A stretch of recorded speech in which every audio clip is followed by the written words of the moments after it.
اور یہ بھی ذہن میں رکھیے گا کسی نبی کے جانے کے بعد اس کے اوصیاء یا اس کے حوارین کی تعداد 12 سے زیادہ نہیں ہوئی. موسیٰ کے جانشین 12 تھے، نقبہ موسیٰ 12 تھے، جناب عیسیٰ کے حوارین 12 تھے. ہر نبی کے تعداد 12 تک مقید ہوئی. مشکات، ترمذی، جتنی حدیث کی کتابیں چاہو، سب نے اس حدیث کو سند کے ساتھ لکھا ہے کہ رسول نے کہا میرے بعد 12 خلفاء ہوں گے. اب ہمارے پاس تو 12 آئمہ کی صورت میں موجود تھے. انہوں نے کہا نہیں، یہ 12 آئمہ نہیں. انہوں نے کہا کہ شرح فقہ اکبر سب سے معتبر کتاب ہے ان کی.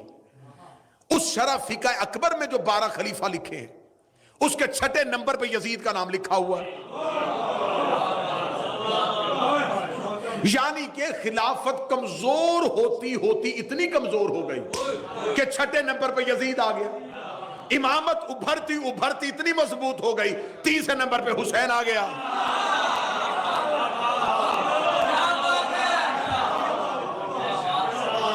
اب وہ جس نے مکہ کی پہاڑیوں پہ 2 بزرگ کھڑے تھے،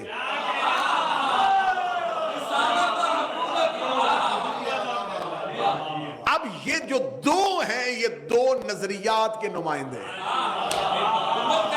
ایک حکومت کا نمائندہ، ایک رسالت کا نمائندہ. اب اس نے جب حاکم شام مرنے والا تھا تو اس نے 4 لوگوں کو بلایا شام اپنے پاس.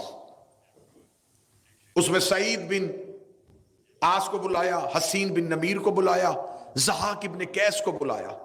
اس نے کہا کہ میں اپنے بعد اپنے بیٹے یزید کو حاکم بنانا چاہتا ہوں، کوئی رستہ اختیار کرو. کیونکہ یہ انتہائی بد کردار تھا تو انہوں نے کہا کہ اس کی حکومت کو لوگ تسلیم نہیں کریں گے.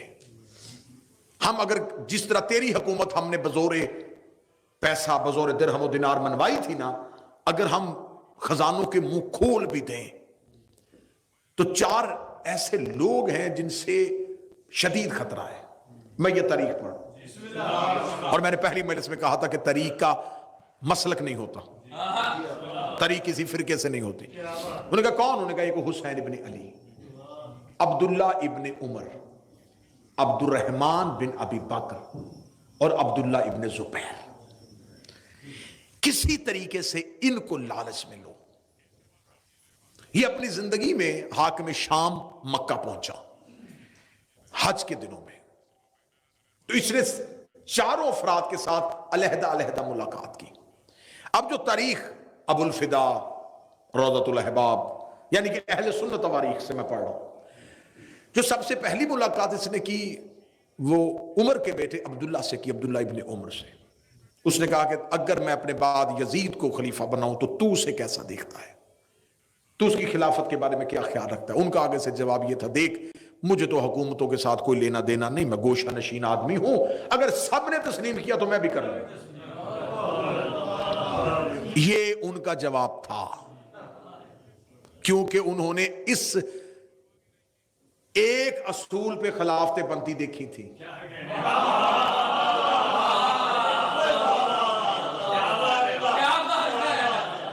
کہ اگر جمہور تسلیم کر لیا جائے تو تسلیم کر لیا جاتا ہے. جیسا کہ ایک خلیفہ نے اپنے باپ کو خط لکھا تھا، مبارک ہو میں مسلمانوں کا خلیفہ بن گیا ہوں. تو اس نے کہا تھا کہ کیا ہاشمی دنیا سے چلے گئے؟ ہاں یہ خط کتابوں میں موجود ہے. اس نے کہا ہاشمیوں کے ہوتے ہوئے تمہیں خلافت کس نے دی؟ اس نے کہا اس لیے کہ میں عمر میں بڑا تھا. باپ نے کہا پھر میں آ جاؤں، میں تو تیرا بھی باپ.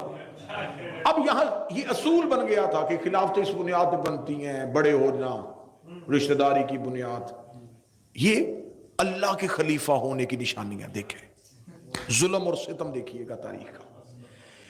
عبداللہ ابن عمر نے یہ جواب دے دیا. اس نے کہا ٹھیک ہے. اس نے عبد الرحمن بن ابی بکر کو بلایا، اس نے سخت الفاظ میں مذمت کی. اس کے ساتھ جھگڑا ہوا، اور نبی کی بیوی نے جب اپنے بھائی کو اس کے ہاتھوں مار کھاتے ہوئے دیکھا تو وہ آئیں اور اس کو بچا کے لے گئی، اور اس نے کہا کہ تو نے میرا پہلے ایک بھائی محمد قتل کروا دیا ہے، اب تو اس کے پیچھے کیوں پڑ گیا. تیسری اس نے ملاقات کی حسین ابن علی سے. مولا حسین ابن علی سے کہا دیکھیے حسن نے میرے ساتھ شرائط طے کی تھی. مولا نے فرمایا تم نے اس پہ عمل نہیں کیا. اس نے کہا میں نے خاطر خواہ عمل کیا ہے، میں چاہتا ہوں کہ میرے بعد میرا بیٹا یزید تخت پہ بیٹھے۔ مولا امام حسین اس کی طرف دیکھ کے کہنے لگے یہ پہلی شرط کی نفی ہے۔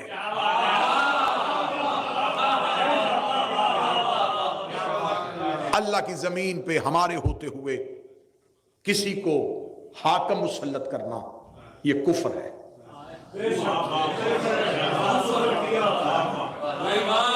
حسین ابن علی کا دشمن مورخ، دشمن، میں نے متعصب ترین مورخ اٹھا کے دیکھے، تبری جیسے لوگ اٹھا کے دیکھنے، ابن خلدون جیسے لوگوں کو اٹھا کے پڑھا ہے، تاریخ الخلفاء میں جلال الدین سیوطی کو اٹھا کے پڑھا ہے، انہوں نے کہا چاروں میں سے سب سے جاندار جواب حسین ابن علی کا تھا، جس میں دم تھا نا وہ جواب حسین ابن علی کا۔ آخر میں اس نے عبداللہ ابن زبیر کو بلایا، اس نے کہا تو کیا چاہتا ہے؟ اس نے کہا دیکھ میں تجھے 3 رستے دیتا ہوں، تینوں میں سے جس مرضی رستے کو انتخاب کر۔ اس نے کہا کون سا؟ اس نے کہا پہلا رستہ، کسی کو بھی بنا کے نہ جا، نامزد نہ کرنا، جیسے تو نے طاقت کے زور پہ خلافت لے لی تھی اسے کہنا طاقت کے زور پہ خلیفہ بن جائے، تو نامزد نہ کرنا۔ یا دوسرا کام یہ کر، دوسرا کام جس طرح پہلے خلیفہ نے کیا تھا، تو کوئی کمیٹی بنا دے جس میں اپنے ہی افراد رکھ لے اور ان کو کہہ دے نا کہ وہ اسے طے کر لیں، یہ گناہ تو اپنے سر نہ لے۔ اس نے جتنے بھی رستے دیے اس نے کہا مجھے ان میں سے کوئی بھی رستہ نہیں چاہیے۔ یہ سیخ پا ہو گیا اور سیخ پا ہو کے یہ واپس چلا گیا۔ جب یہ واپس چلا گیا اور پھر اس کی جو موت واقعہ ہوئی ہے، کتابیں کہتی ہیں کہ یہ کنویں سے پانی لینے کے لیے، گھر کے اندر جو کنواں تھا وہاں سے پانی لینے کے لیے، تو کنویں کے اندر سے گیس نما چیز نکلی جس نے اس کے پورے چہرے کو جھلسا دیا۔ پھر اس کے بعد جتنی دیر زندہ رہا لوگوں کے سامنے نہیں آتا تھا، اور اہل سنت کتابیں کہتی ہیں کہ یہ اپنے کمرے میں کہتا تھا کاش میں نے حجر بن عدی کا قتل نہ کیا ہوتا، کاش میں نے مال کے اشتر کو نہ مروایا ہوتا، کیونکہ حجر بن عدی وہ علی کا نوکر ہے جس کا تقوی عرب میں مشہور تھا اور ایمان کی اس بلندی پہ تھا۔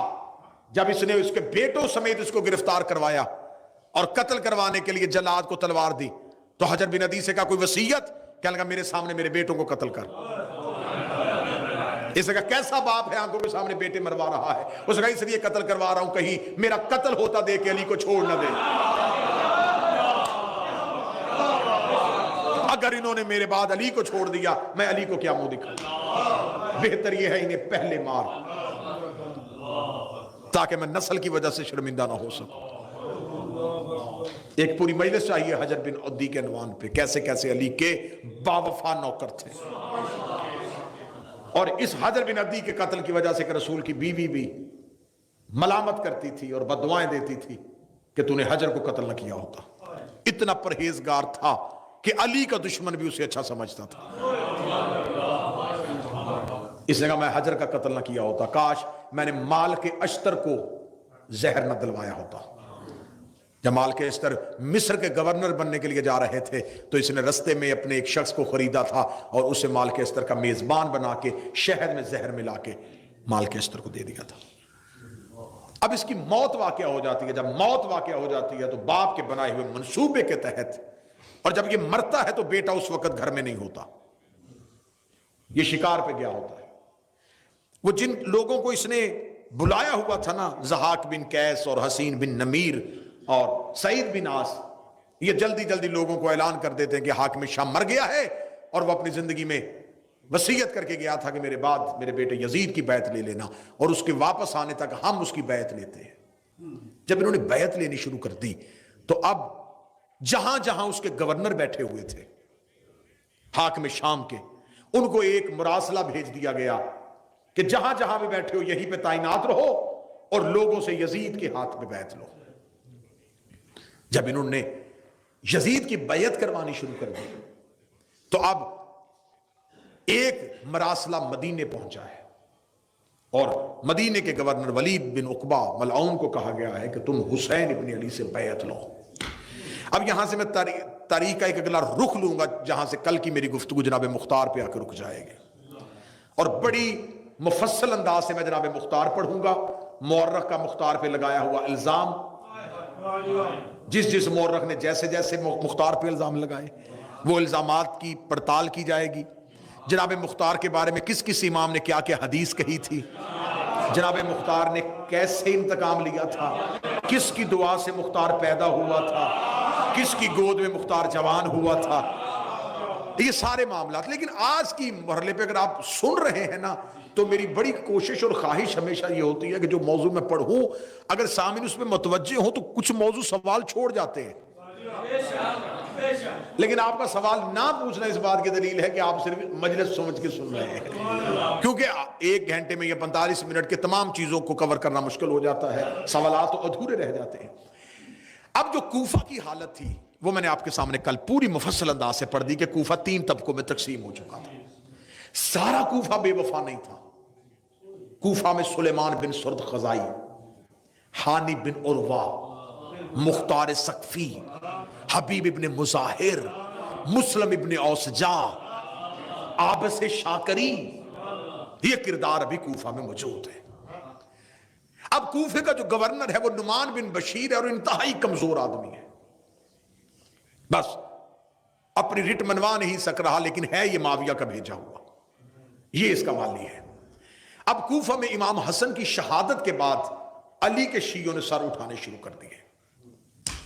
جب سر اٹھانے شروع کیے تو یہاں پر ایک کردار ہمیں تاریخ میں ملتا ہے، سلیمان بن سرد خزائی. یہ 90 سال کے بزرگ ہیں، یہ جمل میں اور صفین میں مولا علی کے ساتھ رہے، مولا علی کے لشکر میں بھی شامل تھے.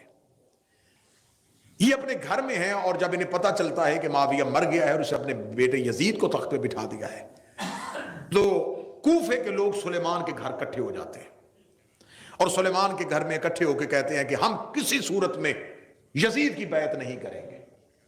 خوف اس کا تھا، وہ دنیا سے چلا گیا، اب یزید کو کم از کم تسلیم نہیں کیا جائے گا. سلیمان کہتا تم کیا چاہتے ہو؟ وہ کہتے ہیں کہ ہم چاہتے ہیں کہ حسین ابن علی کو بلایا جائے. آج کی مجلس میں ایک انتہائی ایک ایسا اہم نقطہ جس پہ مدت سے شیعت بھی پریشان طریقے سے کھڑی ہے کہ آخر کوفے کے بے وفاؤں نے حسین کو خط لکھے تھے.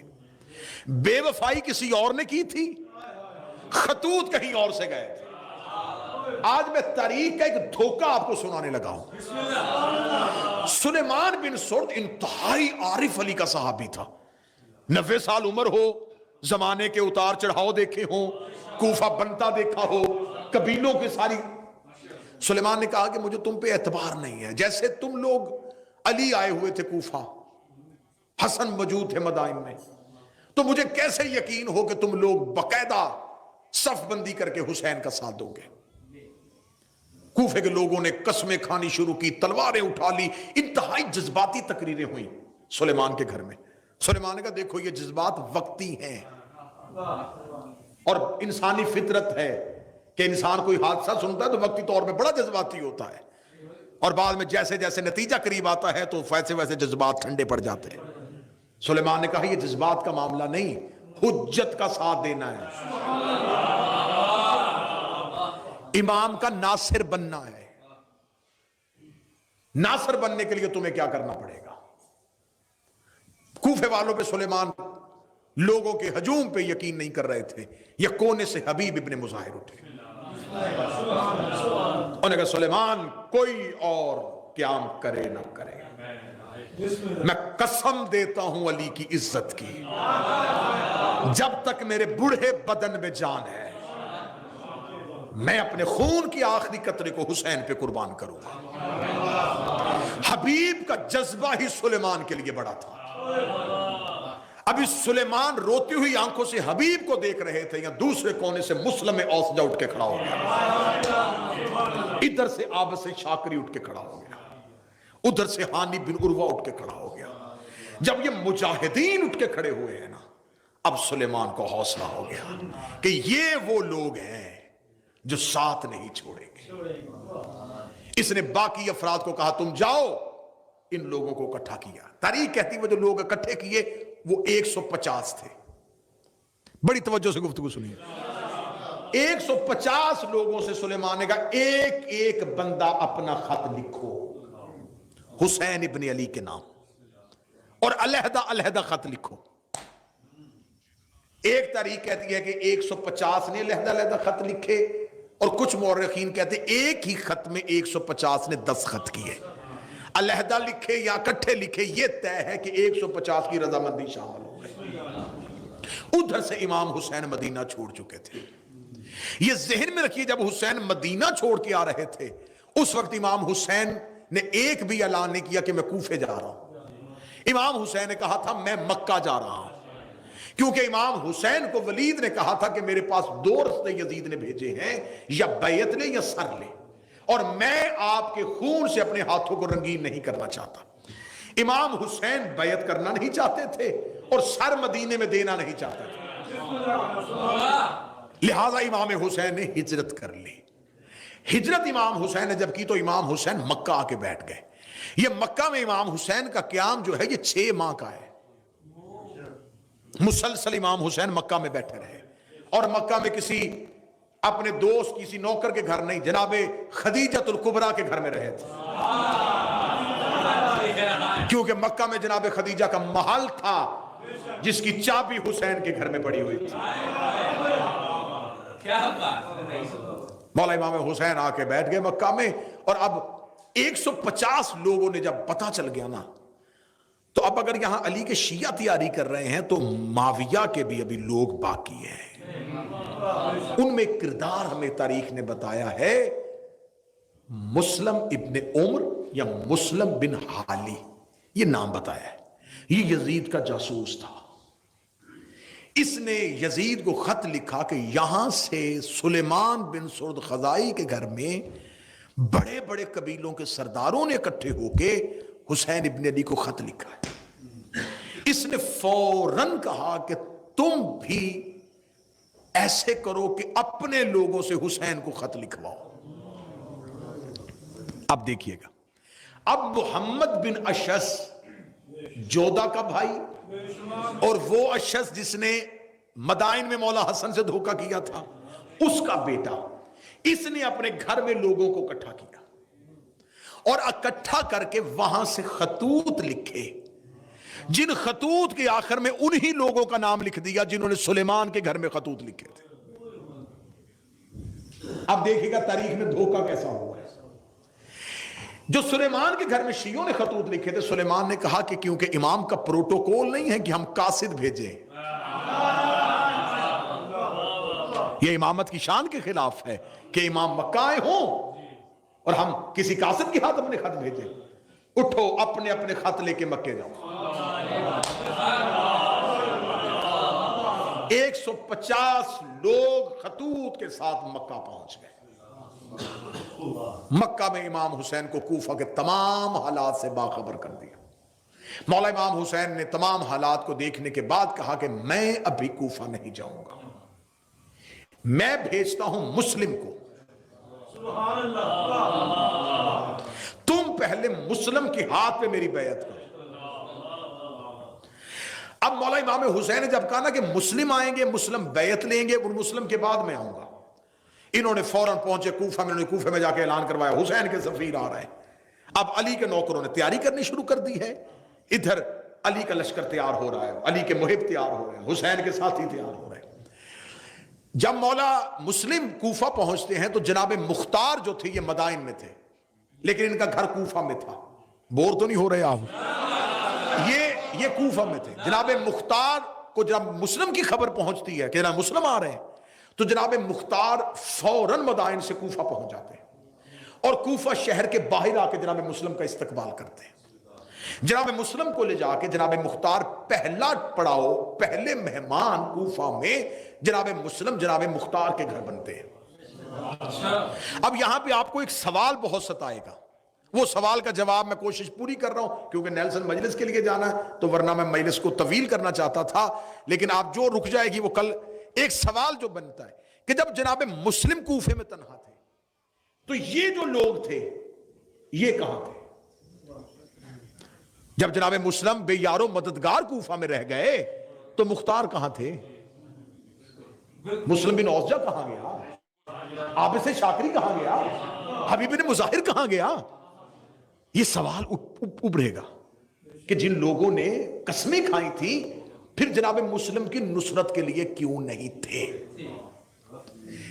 یہ ایک ایسی وجہ تھی، ایک ایسا راز تھا جس کا مورخ نے فائدہ اٹھا کے حسین کے ہر ساتھی کو بے وفا قرار دے دیا اور یہ کہہ دیا سارا کوفہ پھر گیا تھا، سب نے ہی دھوکہ کر لیا تھا، اور آج تک ہمارے گلے پہ ایک الزام لٹکایا جا رہا ہے حسین کے قاتل شیعہ ہیں۔ مورخ نے بہت باریک بینی سے کام لیا ہے کہ قتل حسین کوفہ کے شیعوں کے کھاتے ڈالا جائے، اور اسی باریک بینی کے لیے معاویہ یزید نے کہا تھا اپنے لوگوں سے حسین کے نوکروں کے نام پہ خط لکھواؤ، کہ بلواؤ حسین کو نوکروں کے نام پہ، پھر آگے ہمارا لشکر ہوگا وہ حسین کو قتل کر دیں گے، طریق سے لکھوا دیں گے نہ ہم نے بلایا تھا نہ ہم جانتے تھے، وہ تو اپنے شیعوں کے کہنے پہ آئے تھے، جیسے شیعوں نے علی کے ساتھ علی کے لشکر میں بے وفائی کر دی تھی، حسن کے ساتھ کر دی تھی، انہی نے تو حسین مار دیا، لیکن وہ کیا جانتے تھے کہ آگے حسین جیسا امام ہے۔ انہوں نے جناب مسلم بن عقیل کو بھیجا، بات یہیں تک آج کی حد تک رک جائے گی، اور کل یہاں سے ہم نیا موڑ لیں گے وہ کہاں تھے اور انہوں نے قیام کیوں نہ کیا، اور جناب مسلم بن عقیل جب کوفہ میں رک گئے تو کوفہ میں اس کے راز کیا تھے، اور یہیں سے کل سے گفتگو تو میں موضوع کر کے آ رہا ہوں۔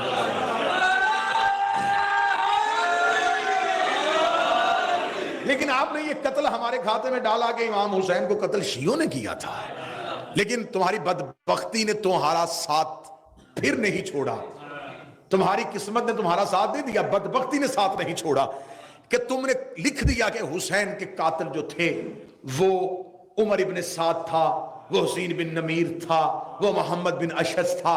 جب تم نے نام لکھ دیے تو اب بتانا تو پڑے گا نا کہ عمر ابن سعد کس کا بیٹا تھا؟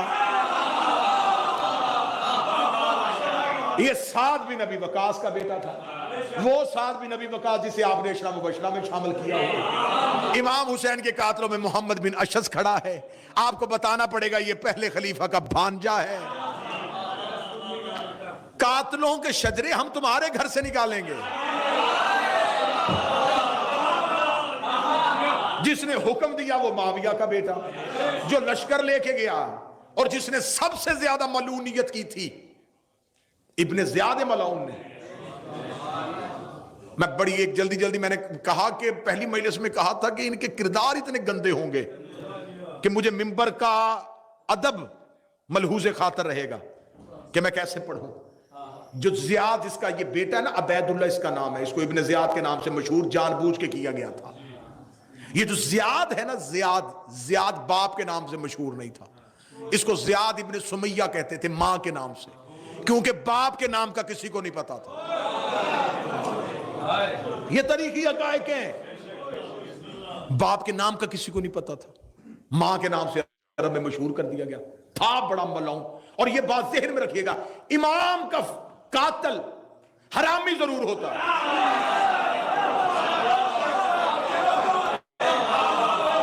یہ بات طے ہے۔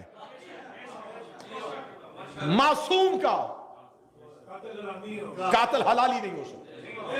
یہ ماں کے نام سے مشہور تھا انتہائی بد فطرت، بد خصلت، بد کردار، بد مزاج۔ آخر حاکم شام کو کسی نے بتایا تھا کہ تو نے عمر بن عاص جیسے بندے کٹھے کیے ہوئے ہیں، اگر تو زیاد کو بلا لینا تو وہ تیرا پورا ساتھ دے گا، لیکن وہ اپنی اکڑ میں تھا، وہ حاکم شام کو ماننے کے لیے تیار نہیں تھا۔ اس نے مغیرہ ابن شعبہ کو یہ سازش دے کے بھیجا، اس نے کہا تو زیاد کو تیار کر کے کسی طریقے سے میرے پاس لے کے آ۔ جب اس نے زیاد کو لے کے آیا کہ تجھے حاکم شام ملنا چاہتا ہے، اس نے اپنے دربار میں بڑی تقریب کا انعقاد کیا۔ لوگوں نے کہا آج کیوں؟ کہنے لگا آج میرا ایک بچھڑا ہوا بھائی مل گیا۔ جب یہ دربار میں پہنچا تو لوگوں نے کہا کہ تو حاکم شام کا بھائی ہے؟ اس نے کہا نہیں، میں تو اس کا بھائی نہیں ہوں۔ اس نے 4 لوگوں سے دربار میں گواہی لی کہ اس کا باپ میرا باپ ہے، اور یہ تاریخی حقائق ہے، میں نے آپ کے سامنے پہلے۔